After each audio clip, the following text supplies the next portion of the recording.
the unfortunate incident in Colorado occurring over the weekend. I'm just wondering where you stand on the death penalty. Well, I support the death penalty. I have said so in my website, markforcongress.com. It's one of my positions that I believe in, especially for the most heinous of crimes.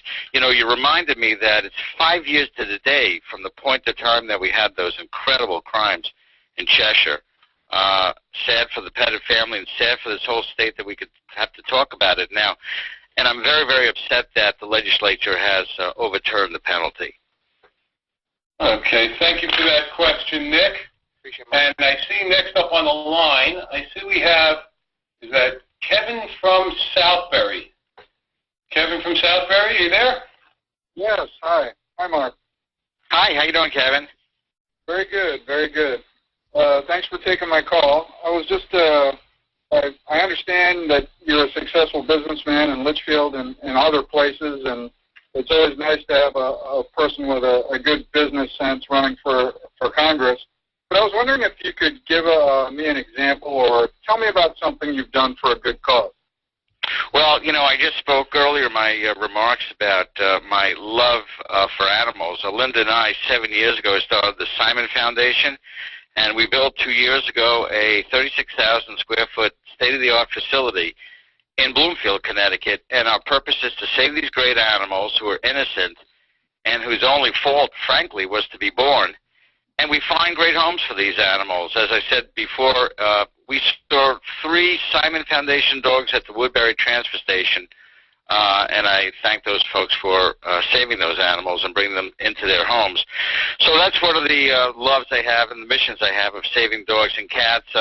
I'm also a leader circle of the United Way of Northeast Connecticut, and we support community programs, of course.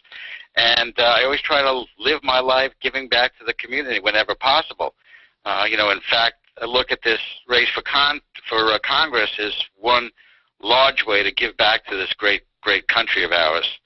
Thanks for your call, Kevin. Oh, you're welcome, and thank you. Sorry, Kevin. In any case, I just want to remind everybody once again that if you have a question for Mark, please simply dial or simply press *3 on your phone keypad at any time, and you'll go in the queue. And let's see. We have caller number 3 is up there. I think that looks like, do we have Paul? Paul, are you on the line? Yes, I am. Hey, have a question for Mark? Thank you very much for taking my call. Not a problem, Paul. What's your question tonight? My question, Mark, is where do you stand on the life issue?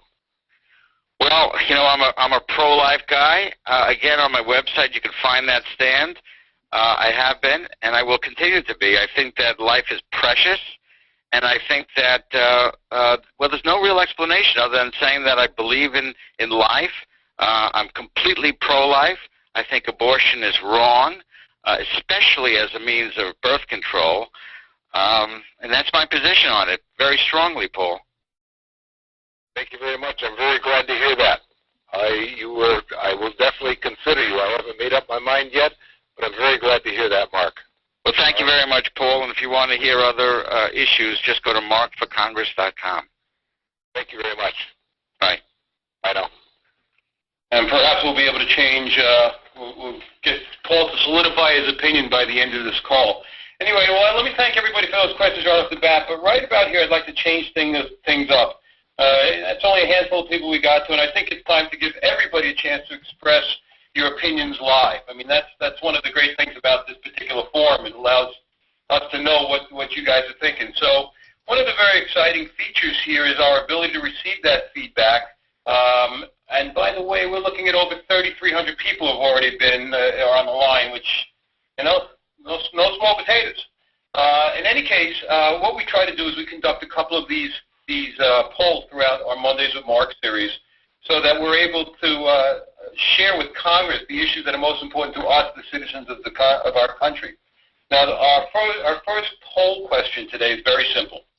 What is the most important issue facing us today? What is the most important issue facing us today? And this is not all that difficult to do. All you need to do is press the corresponding number. So please press 1 for jobs in the economy, press 2 for taxes, Press 3 for repealing Obamacare. 4 for government spending. Press 5 for pro-life. And press 6 for others. So again, let me go through that. What is the most important? Your response has been registered. Press 1 for jobs and the economy. Press 2 for taxes. Press 3 for repealing Obamacare. 4 for government spending. Press 5 for pro-life and family issues. And press 6 for other. Okay, now I'll get back to everybody in a little bit as those numbers start to come in and see what everybody's thinking here. So I'd like to get back to our callers. But for those, before we do, for those of you just joining us, welcome. We're talking this evening with Mark Greenberg, who is running as the Republican candidate for Congress in the 5th Congressional District.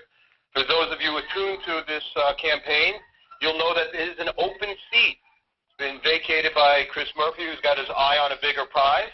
Mark being the clear conservative choice.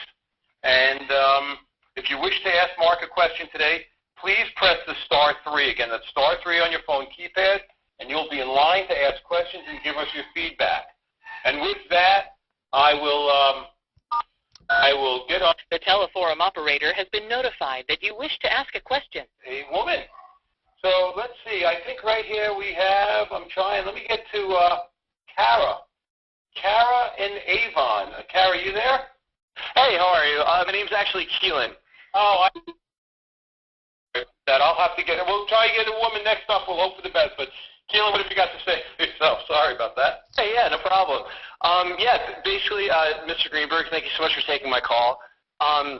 First-time voter this fall, ever in my life, and very concerned about the landscape of this country going forward overall. One of the things really concerned about is how kind of entitlements appear to be crippling this country, and another one that really concerns me is Obamacare, and I just basically wanted to know where you stood on that, and like what kind of action you would take in Congress to combat that if you were elected. Well, thank you very much for the call. And yes, I've been very clear about this. I would fight to repeal Obamacare.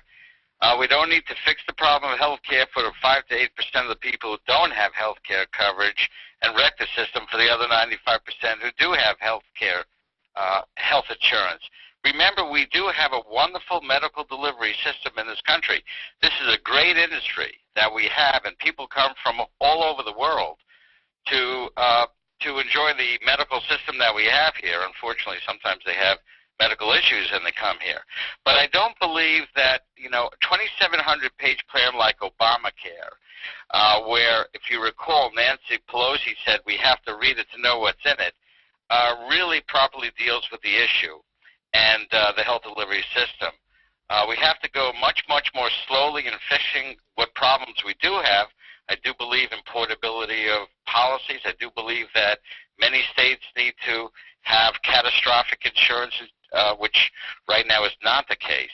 So we have to be a little bit more careful in our approach toward health care. And I think we should start by ripping up the 2,700-page plan. And thanks for your call, by the way. Hey, thank you. Yeah. Okay. Hey, is this Hillary? No, this is her husband, Brian. But that's kind of cool that you knew our name. I'm sorry? It's kind of cool that you knew our name. No, this is the husband, Brian. Well, okay, but yeah, it's kind of scary with the technology we have now. What they do is they get voting lists from the state, and all the information is in there. And it actually says you have brown eyes here. I'm only kidding. That would be something, because my wife does not have brown eyes.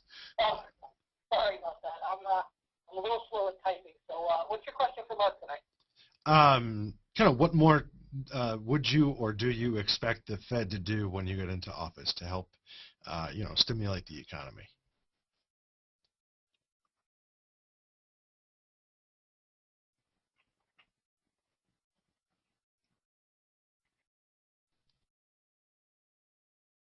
I'm a slow typer too, so. Perfect. What I'll do is I'm going to put it back in the queue, Brian, and then the screener will end up picking it up in sequence. All right, that sounds good. Okay, that sounds good. Thanks. Yeah, perfect. Have a good night. Bye.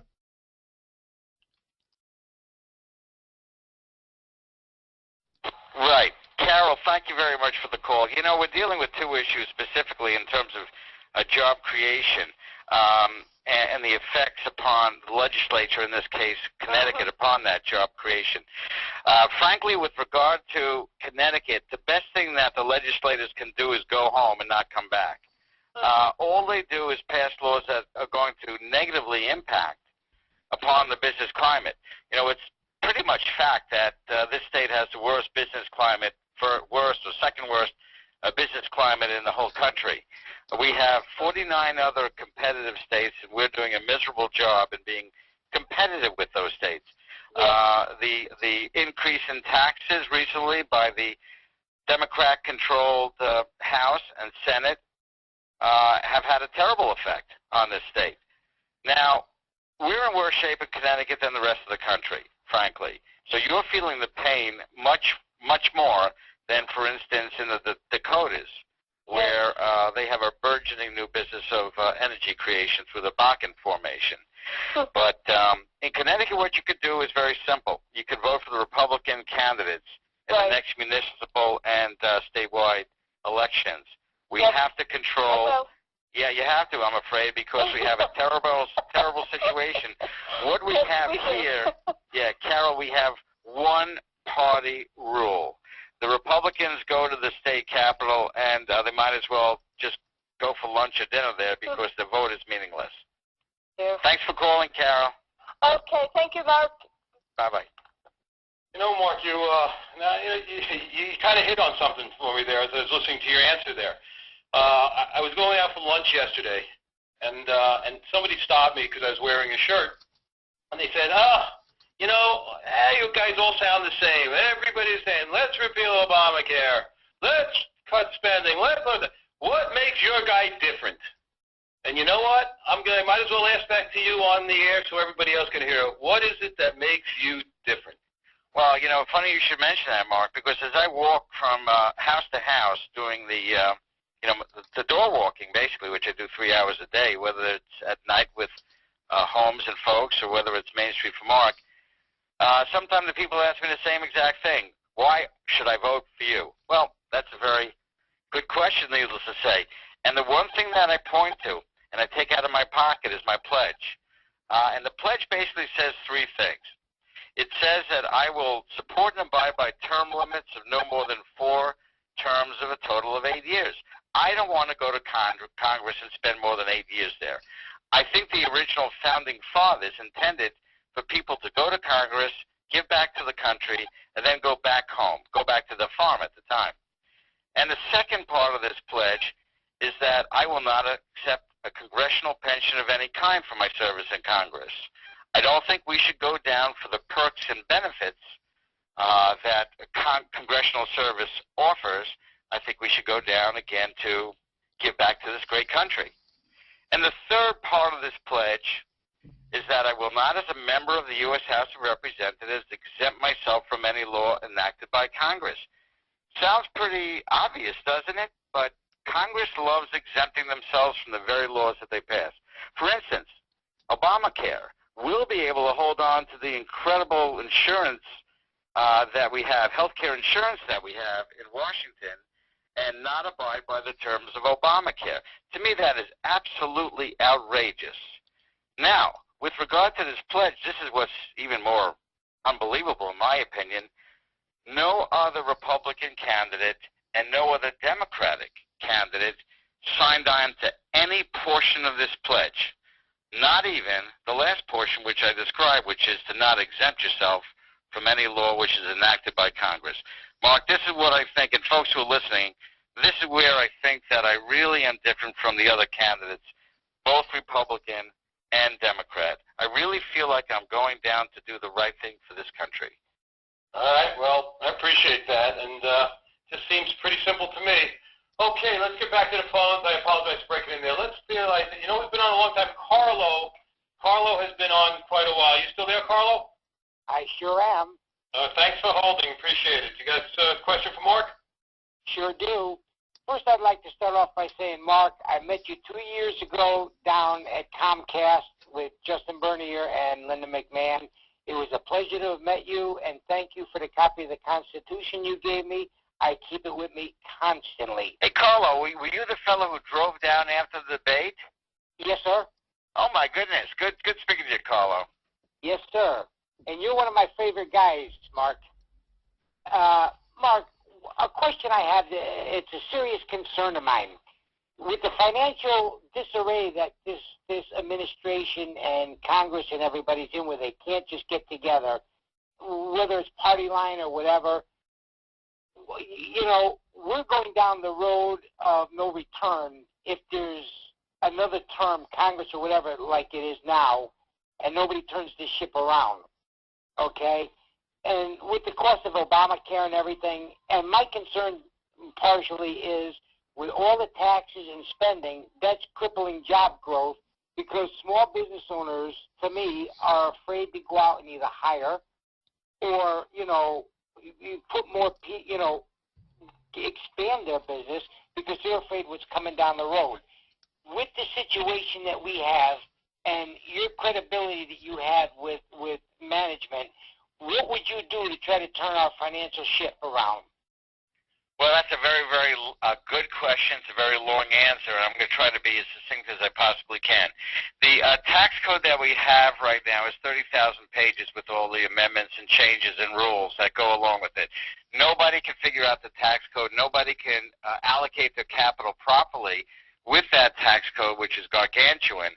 And also, folks don't know what the next day is going to bring in terms of taxes, whether they're going to go up, whether they're going to go down, whether on January 1, 2013, the Bush tax cuts are going to elapse, the effect of the new Obamacare taxes on January 1, 2013.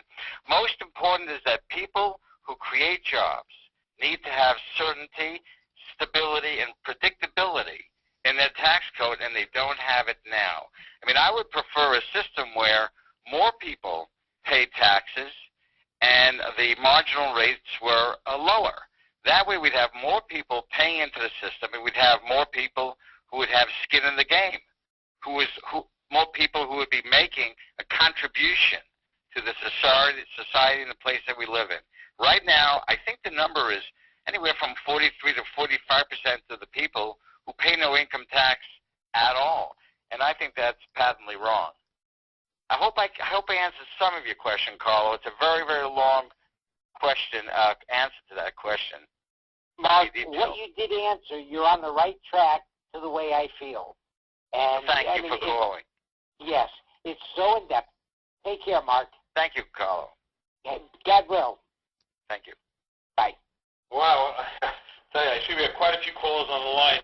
You know, we appreciate your interest in asking these questions, and I just want to tell everybody we are doing our best to get as many questions asked as possible.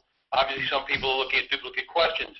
Now, if you've indicated your desire to ask a question by pressing the *3, but for whatever reason do not get a chance to ask your question today, by the end of the program, leave a message so that we can get back to you. You will be able to leave a message, and we will get back to you. In fact, after the last forum, Mark spent about an hour and a half making personal calls to those people that did leave messages.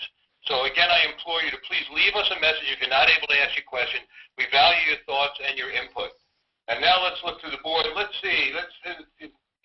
We've got Christopher on the line. He's been on there for quite a while. Hopefully, Chris, you still there? Yes, I am. Got a question for Mark? Yes, I do. I'm wondering if you have any plans to address the deep corruption that is here within the state. Well, that's a good question. You know, Chris, I am running for federal office, not the state office, and I know that recently over the number of months, maybe 2-3 months, I've heard this great state of ours called Corrupticate, and that's unfortunate that we have to start thinking about our great state and issues of corruption that are occurring right now.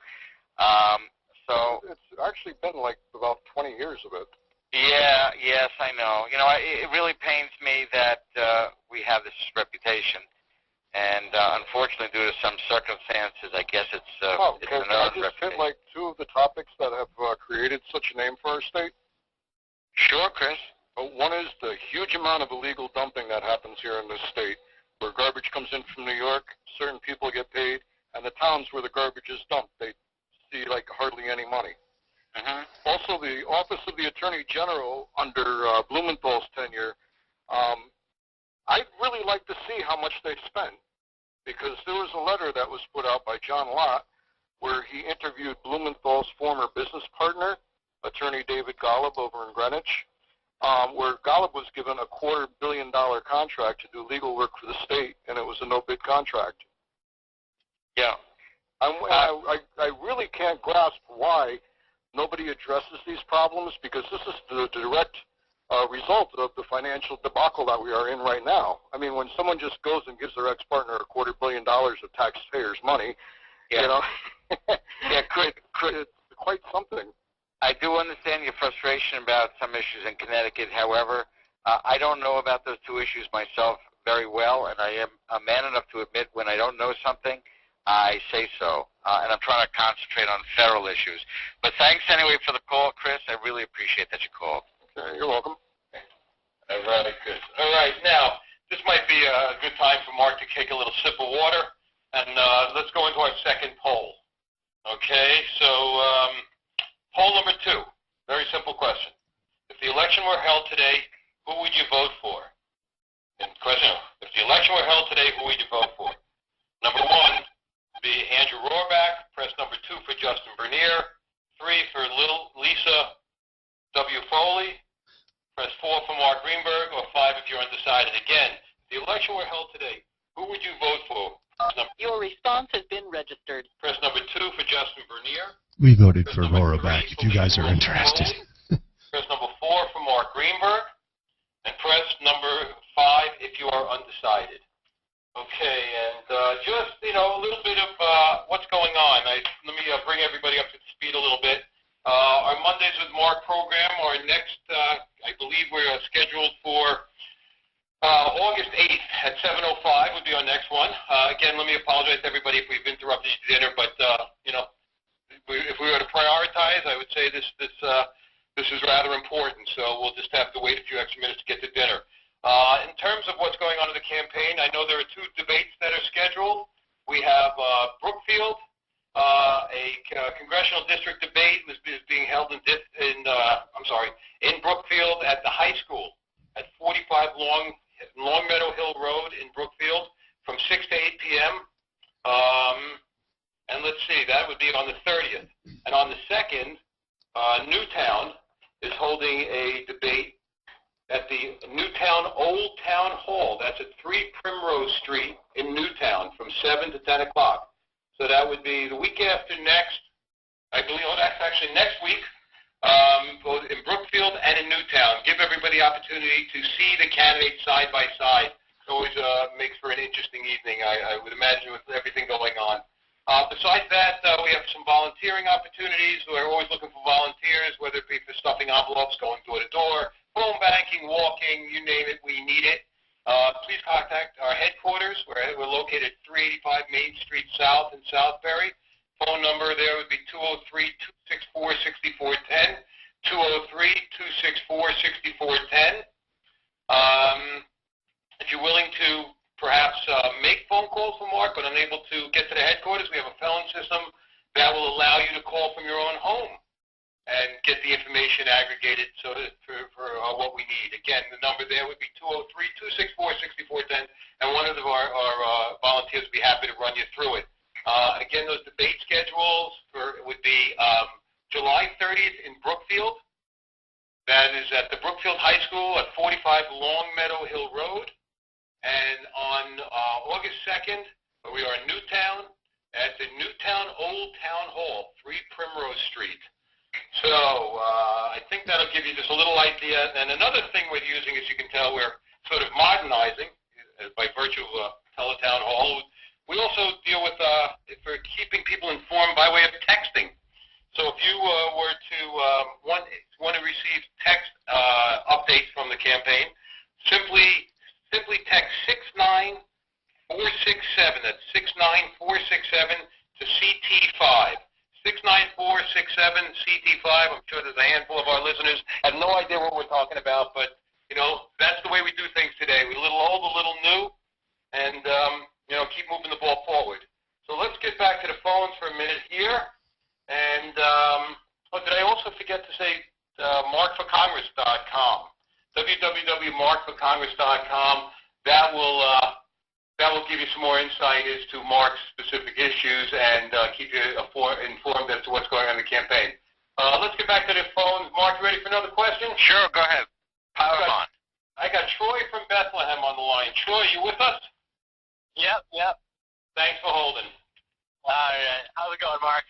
Hey, it's very good, Troy. How's it going? Pretty good. As a young person, I am concerned about Social Security being there when I retire. What are your thoughts?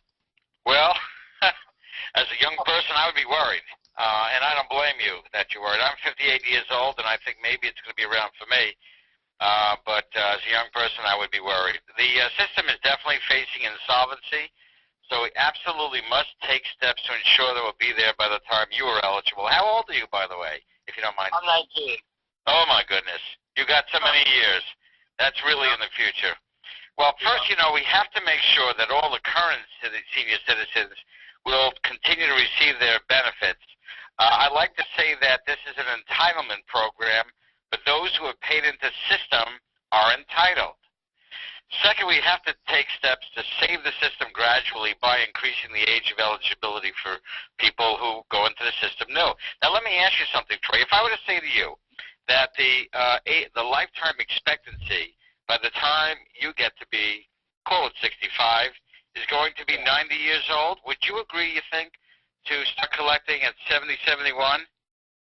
Yeah. As opposed to 65? What do you think? No, I would rather collect at 65. Well, I know you would, but what if the system weren't around? If we don't change it? That's very true, especially since the life expectancy is going up. Right. So that's another step that I would think about.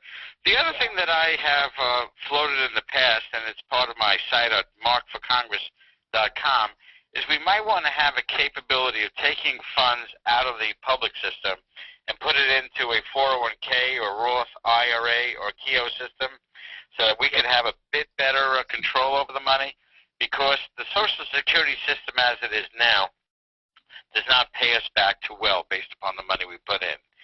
Troy, that was a great question. Thank you very, very much for being on the phone call and asking me that question. All right, thank you, Mark. Thank you. Take care, guy. Yep, you too. Okay, well, listen, just, it's interesting how things go week by week, but just a little info on our original poll. Believe it or not, this week, jobs in the economy, 31% of you out there have voted, that participated in our poll, ranked jobs in the economy number 1, repealing Obamacare number 2, followed by government spending.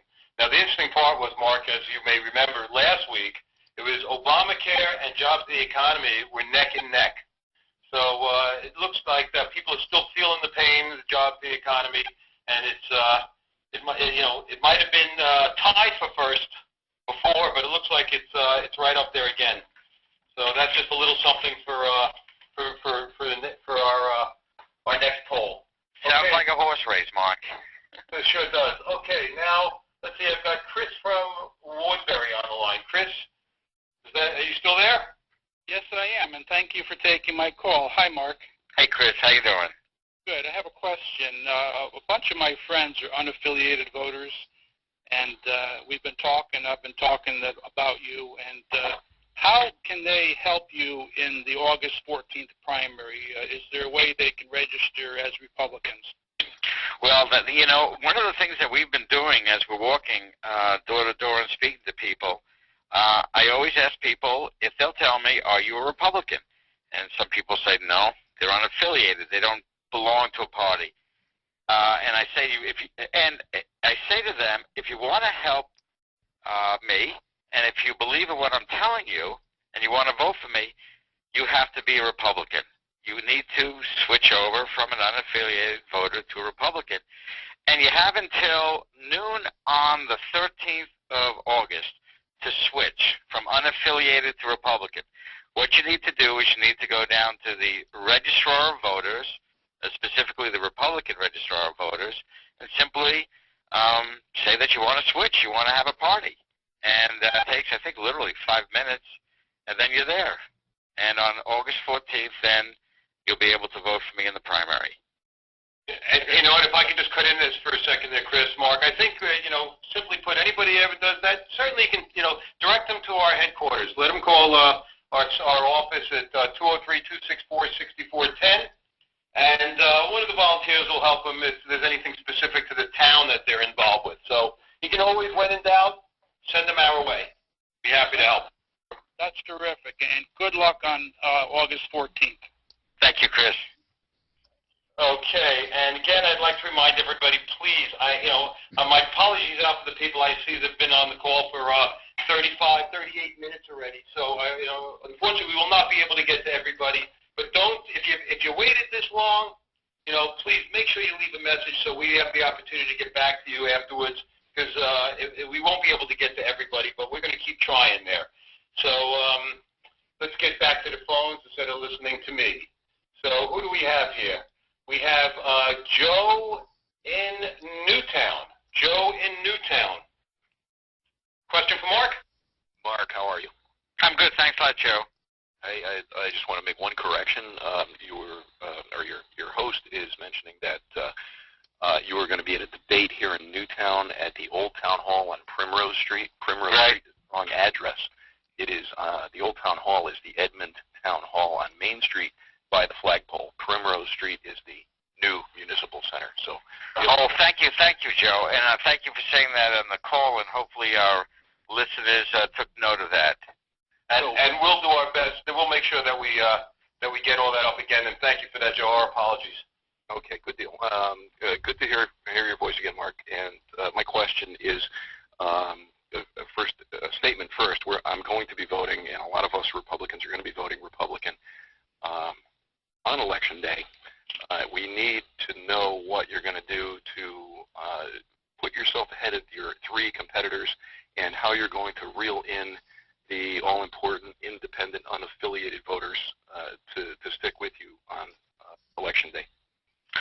Well, you're talking about the three other Republican candidates that I'm running against? Well, I'm running a very, very positive campaign, and I'm discussing the issues that are important to me and important to the constituents I'm talking to on the line and elsewhere. And I believe that we'll do very, very well. I think we're going to win the primary, but I always run as if I'm 10 points behind. And this is the way that I do that. Now, assuming that I win the nomination of the Republican Party, I'll be running as if I'm 10 points behind against a Democratic opponent, whoever that might be, whether that's Chris Donovan or Miss Esty or Dan Roberti. And I believe that the message that we have of American exceptionalism and bring this country back the way that I remember it as I was growing up, and actually fairly recently, is a message that people want to hear. People don't want to hear pessimism all the time. People want to hear what a person who has a business background, who doesn't want to stay in Washington forever, will be able to do for them in Washington and be able to come back having accomplished something. I truly believe that my message has a resounding sound to all people, even Democrats. I speak to Democrats or union members, and I ask them a very, very simple question. Would you rather have 85% of a job or 100% of no job?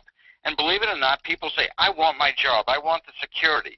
I want to make sure that my children can grow up in Connecticut, and this will be a great state again. So I will win the election in the general election on November 6th if I'm proud to be the Republican nominee. Okay, good. I really appreciate your answer, because my next question was going to be, how are you going to appeal to the union vote, to the liberal voters out there? And I think you already answered that. Thank you very much for calling, Joe, and thanks for the correction on the address. All right, we'll see you soon. Thank you. Bye-bye. Okay, with that, and let's see, we're lighting up like a Christmas tree here, guys. All right, let's see who we have up next. Is that Jennifer? Are you still there? Jennifer? You got Jennifer there? Yep, I'm here. Can you hear me? Go ahead. Do you have a question for Mark? Hi, Jennifer. Hi, how are you doing, Mark? I'm very good, thank you. Yeah. Oh, great. The first thing I wanted to do is congratulate you on the endorsement by Dick Morris. Really tremendous and well-deserved. And I think that just came out today? It did. We published it today. He actually endorsed us a few days earlier. due to the tragedy in Colorado, we decided to hold off on the endorsement until this morning. Yeah, no, I understand that, but well, that's really good news about Dick Morris. My second question, I was first curious about Social Security, and you had a caller who already addressed that, which I'm very glad to hear.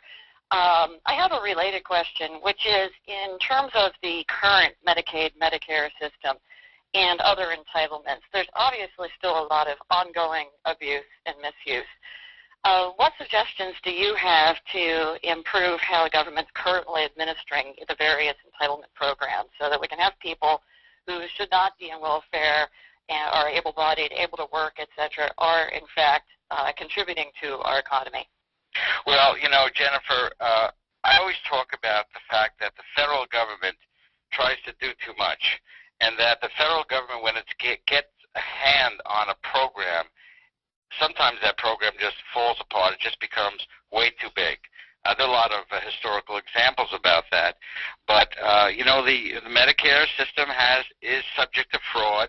Medicaid subject to fraud. All these large programs are very, very hard to administer.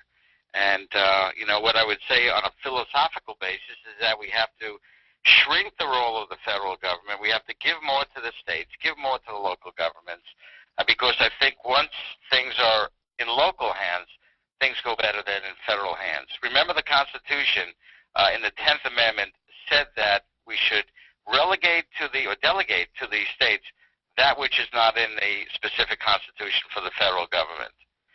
I hope that answered your question somewhat, but to answer it much more detailed would take a lot of time, Jennifer. No, I understand, and I agree with your position on the role of the federal government. Thank you very much. Thanks a lot for calling, Jennifer.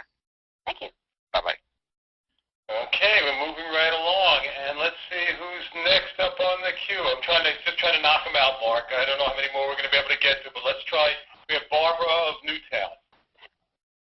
Barbara, you there? Hello. How are you, Mark? I'm very good, Barbara. How can I help you? Well, Mark, I think a lot of conservatives in Connecticut have been very disappointed when we elect Republicans and we end up with a Chris Shays who is a Republican in name only. What can you do to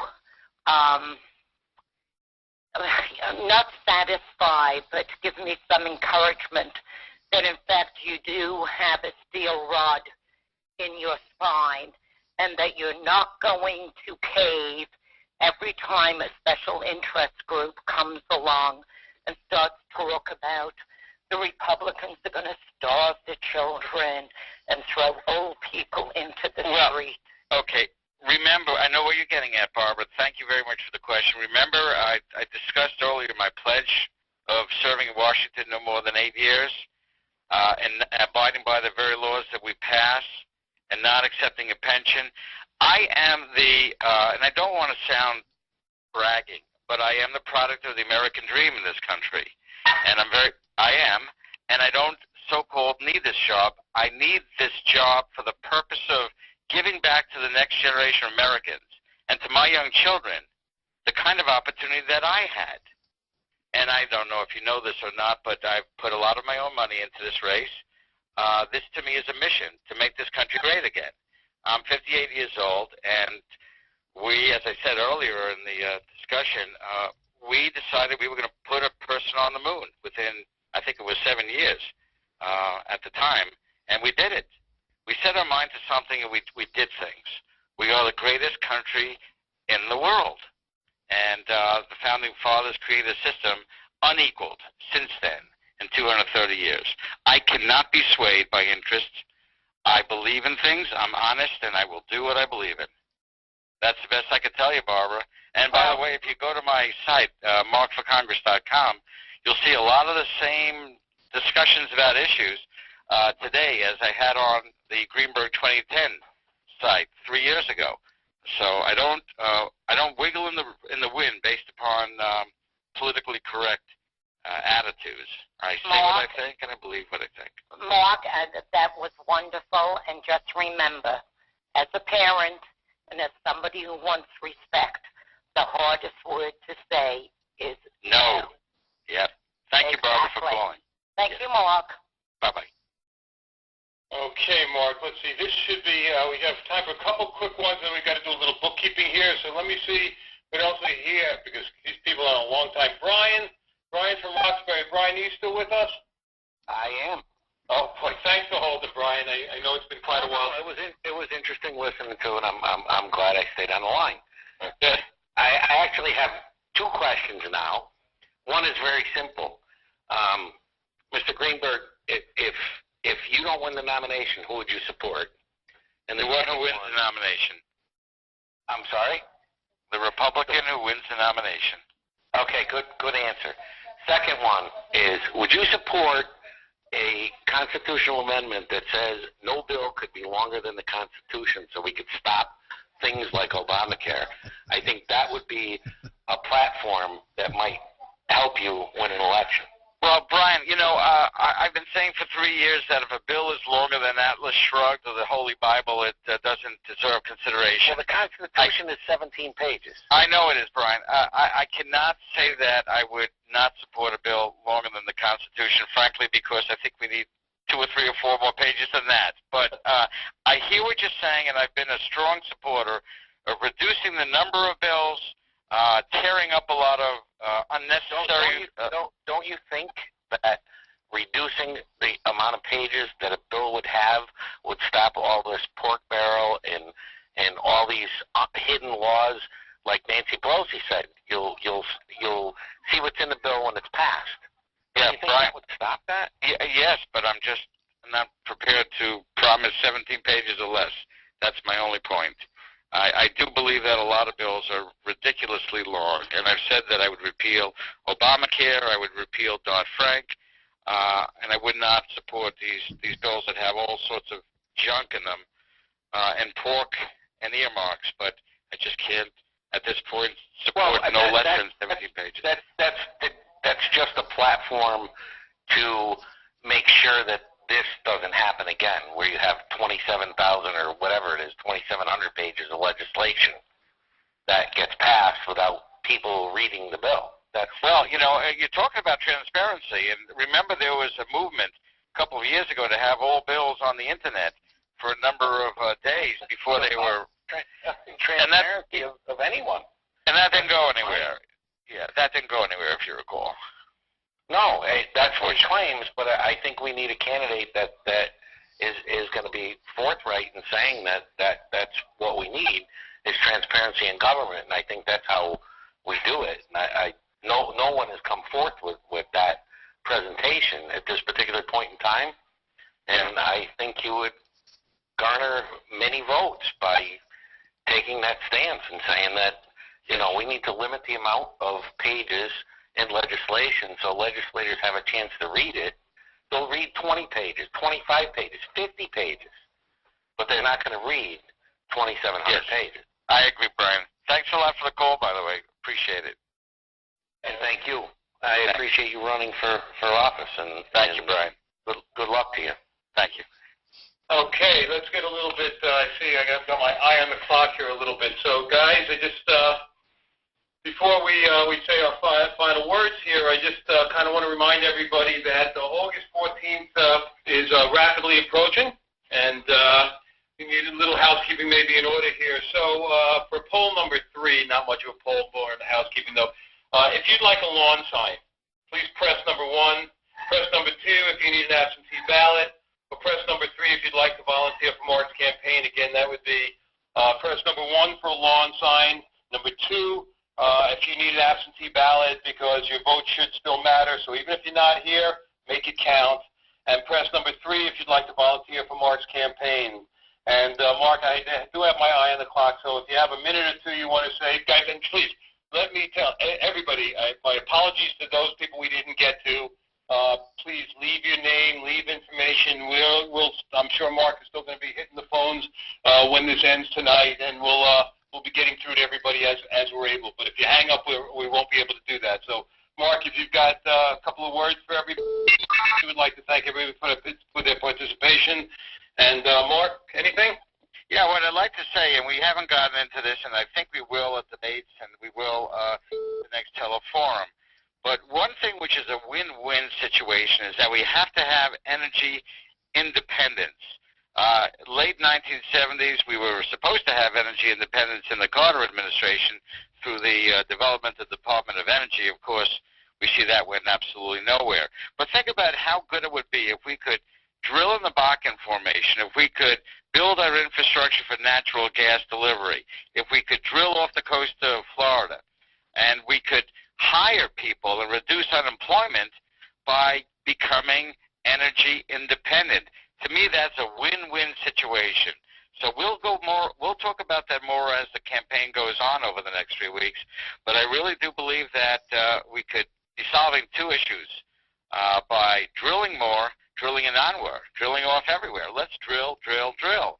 And we'll be reducing our unemployment and getting great jobs, fine jobs right now. With that, thank you very much for joining me. We have yet another teleforum. We'll keep you posted about it, and we hope that you folks could have a great dinner. Thank you for being with us. Okay, and again, let me piggyback that on Mark. August 8th at 7:05, we're scheduled for our next Monday, scheduled for next teleforum. That'll be August 8th.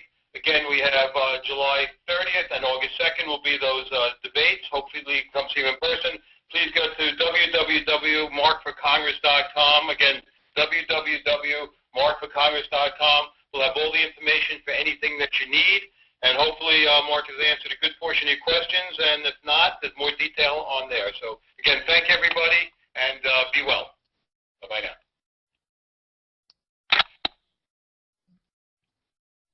The teleforum has ended. Thanks so much for joining us for the live Teletown Hall meeting.